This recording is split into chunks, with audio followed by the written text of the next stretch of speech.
அடுத்ததாக பார்க்கக்கூடிய ராசி யார்? மிதுனம். கடன் தீரும், பணம் வரும். ரொம்ப நாளாக பணம் வரலையேன்னு கஷ்டப்பட்டுருப்பீங்க. உங்களுடைய பணமே ரொம்ப நாளாக இழுத்துருப்பாங்க, 2 வருஷம் 5 வருஷம்லாம். திடீர்னு பரிதாபப்பட்டு உங்ககிட்ட வந்து கொடுத்துட்டு போயிடுவாங்க.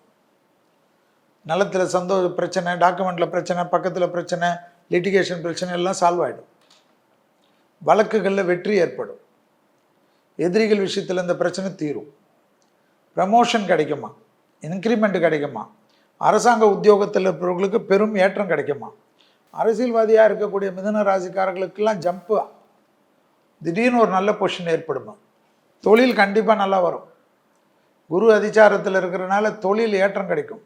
தொழிலே இல்லை, உத்தியோகமே இல்லை, வியாபாரமே இல்லை, படிப்பே இல்லைன்னு வருத்தப்பட்டு இருந்த மிதுன ராசிக்காரங்க கவலையப்படாது. ஒரு நல்ல ஜாக்பாட், ஆச்சரியமான முன்னேற்றம். பிள்ளைகள் விஷயத்தில் மட்டும் பூத கண்ணாடி ஆராய்ச்சி கூடாது. கண்டிப்பாக கார்த்திகை மாதத்தில் கண்டிப்பாக 1 நாள் 2 நாள் ஹாஸ்பிட்டலிருந்து ஒரு டே கேர் சர்ஜரி எல்லாம் முடிச்சுட்டு தெம்பாகக்கூடிய ராசியில் யார் வரும்? மிதுனம் வரும்.